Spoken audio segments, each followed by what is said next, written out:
apa kabar? Saatnya Anda menyimak berita Palembang bersama saya, Auriga Agustina. Sejumlah berita menarik akan kami sajikan untuk Anda. Berikut 3 berita utama hari ini.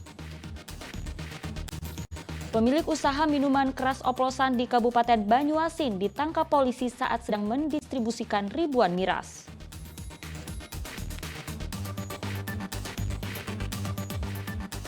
Demi mencari uang jajan, 2 pemuda di kota Palembang nekat menjamret tas seorang perempuan.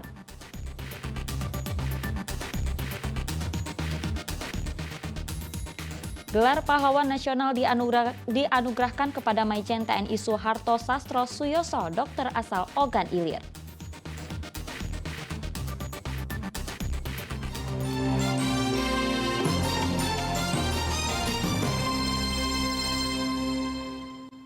Kita ke informasi pertama, seorang pemilik usaha minuman keras oplosan berskala besar di Kabupaten Banyuasin ditangkap polisi. Pelaku ditangkap saat sedang mendistribusikan ribuan miras oplosan di Pasar Tanjung Raja, Kabupaten Ogan Ilir. Sulianto tertangkap oleh Ditreskrim Sus Polda Sumatera Selatan saat membawa puluhan dus minuman keras yang disimpan dalam kendaraannya. Sulianto tertangkap di kawasan Pasar Tanjung Raja, Kabupaten Ogan Ilir. Setelah menangkap Sulianto, polisi kemudian melakukan pengembangan. Dari pengembangan ini diketahui jika Sulianto memproduksi sendiri minuman keras oplosan di rumahnya di kawasan Lorong Balai Transmigrasi, Kecamatan Takang Kelapa, Kabupaten Banyuasin.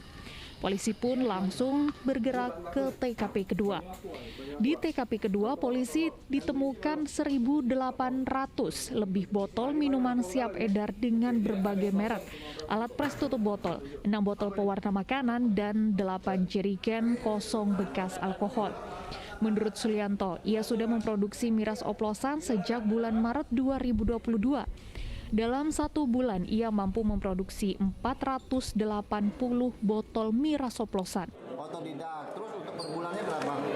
Ya paling nggak sampai 100, paling banyak 100. 100 dus apa 100 botol? 100 dus.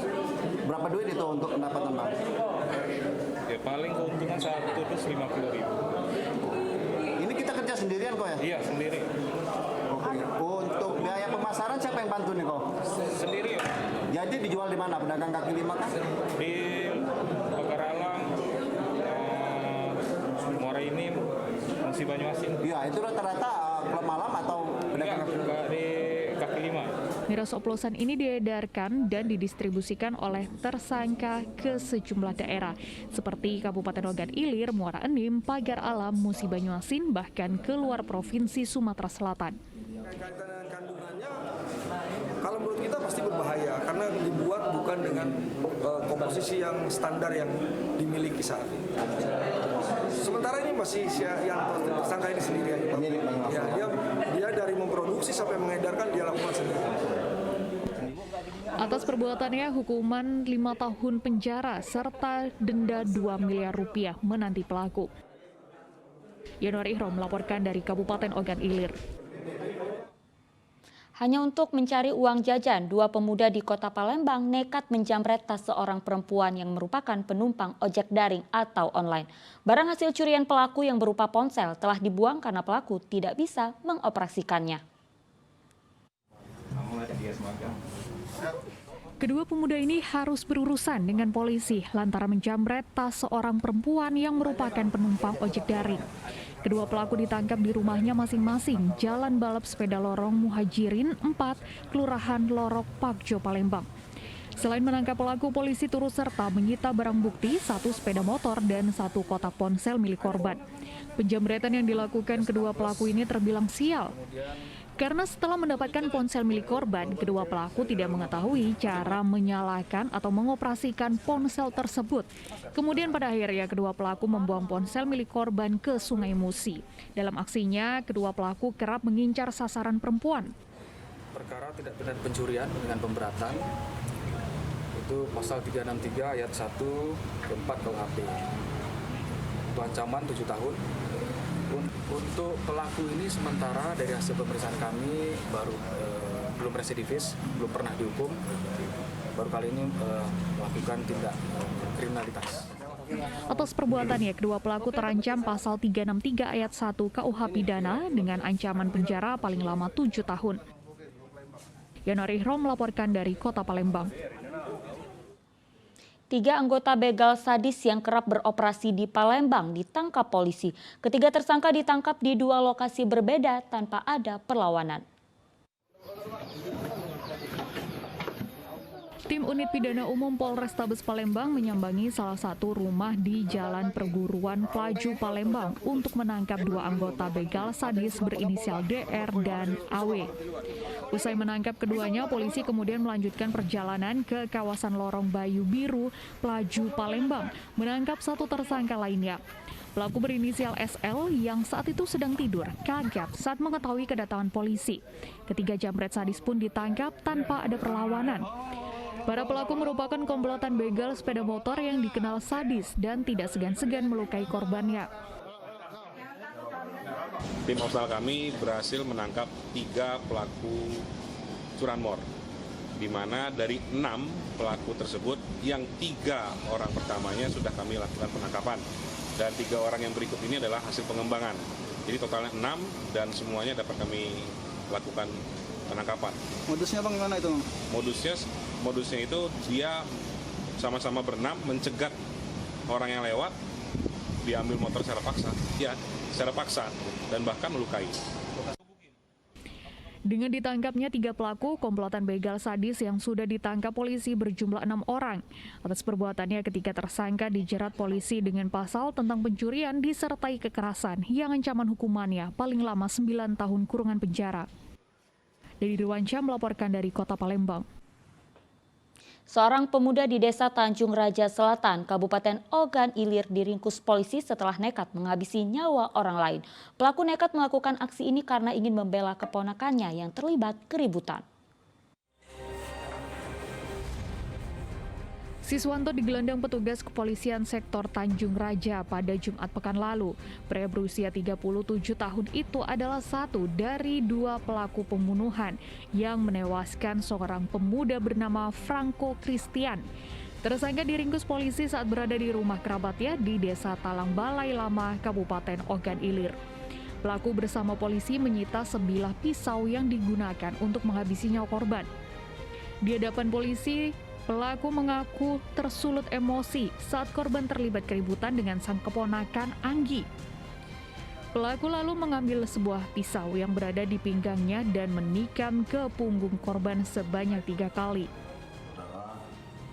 S langsung memeluk dan menikam sehingga mengakibatkan korban ditusuk sebanyak 3 liang di bagian punggung. Atas kejadian tersebut, korban mengalami meninggal dunia setelah sampai di puskesmas. Marah lagi, nak ribut lagi. Aku tegur lagi, jangan ribut. Aku tak boleh ribut. Jangan buat sarawang. Masih nak ribut pasal cewek. Terus jaga perkelahian. Pisau itu kau siap ke dari mana? Ada di itulah. Di pinggang kau bagian mana? Di depan sebelah kiri. Apa siap ke nian? Tidak, aku. Bawa dari mana tu? Jaga diri. Yo. Bawa dari mana? Di rumahnya. Emang yang kau nian itu? Yo. Kasus pembunuhan yang terjadi di sebuah acara organ tunggal di Desa Tanjung Raja Selatan, Kabupaten Ogan Ilir 9 November 2022 lalu diduga dipicu masalah kecemburuan buta saat keponakan tersangka Anggi melihat korban bersama dengan perempuan yang disukainya. Keduanya pun lalu terlibat keributan hingga pelaku Siswanto ikut melakukan pengeroyokan. Meski korban sempat dilarikan ke puskesmas terdekat, namun sayangnya nyawanya tidak tertolong. Polisi saat ini masih memburu Anggi yang kabur usai kejadian. Sementara Siswanto dijerat polisi dengan pasal 370 ayat 3 tentang pengeroyokan yang mengakibatkan kematian orang lain yang ancaman hukumannya 15 tahun penjara. Dedi Dirwansyah melaporkan dari Kabupaten Ogan Ilir. Seorang pria bernama Romli dikeroyok hingga tewas dan dikubur di lubang lumpur pada Oktober lalu. Polisi akhirnya meringkus 4 pelaku yang melarikan diri ke Jawa Barat.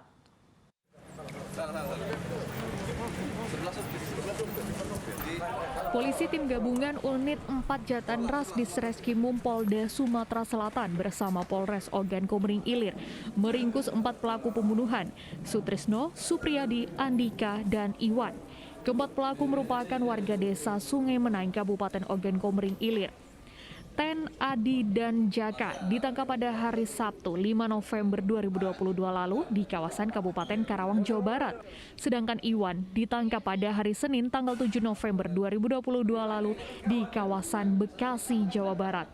Kejadian berawal saat korban yang bernama Romli mendatangi lokasi lahan tempat alat berat atau eskavator di kawasan Jalur 5, Kecamatan Sungai Menang, Kabupaten Ogan Komering Ilir. Korban datang untuk meminta minyak solar sebanyak 5 jerigen. Pemalakan yang dilakukan korban kepada seorang sopir lalu dilaporkan pada petugas keamanan. Pelaku bernama Ten yang bertugas sebagai kepala keamanan tidak senang dan emosi, langsung mengambil senjata api rakitan. Korban kemudian didatangi oleh Ten bersama para pelaku lain, Adi, Andika, dan Iwan, sambil membawa tombak dan parang. Ten langsung menembak tubuh korban. Jaka menombak korban di bagian pinggang. Usai aksi pengeroyokan, jasad korban Romli dikubur dalam lubang lumpur yang digali menggunakan eskavator. Ini memaksa minta bensin yang keterangannya itu cukup banyak, yaitu 5 kaleng, 1 kaleng isi 35 liter. Dia minta cara paksa dan marah-marah, bahkan kalau informasinya bahwa si pelaku nanti sore sholat Jumat dulu karena bensin juga belum datang, itu tidak dikasih, sehingga ditunggulah, suruh nunggu, ya sudah kakek nunggu gitu kan. Nah, langsung para pelaku menghampiri tempat camp si korban ada di sana menggunakan getek, sampai dengan mendekat kepada camp, mesin geteknya dimatikan, terus langsung menembak. Pak, sering diminta? Nggak tahu saya kali itu Pak, dia maksa-maksa kita mau sholat Jumat jadi nggak jadi. Dia itu kan kita telepon sudah sholat Jumat aja Pak, dia nggak suruh kesinilah kau yang itu. Lama sekali saya nunggu kamu itu. Yang merencanakan pembunuhan ini siapa? Ini nggak direncanakan, cuma spontan. Spontan, tapi udah bersenjata dengan Iya, kita sering jaga Pak. Sering kan sebelumnya itu ada dirampok, ditodong. Sebelumnya itu Pak. Kita jadinya takut. kita tuh keamanan di situ. Iya Pak. Atas perbuatannya, keempat pelaku dijerat ancaman hukuman pidana penjara seumur hidup dan atau selama-lamanya 20 tahun penjara. Yanwar Ihrom melaporkan dari Kota Palembang.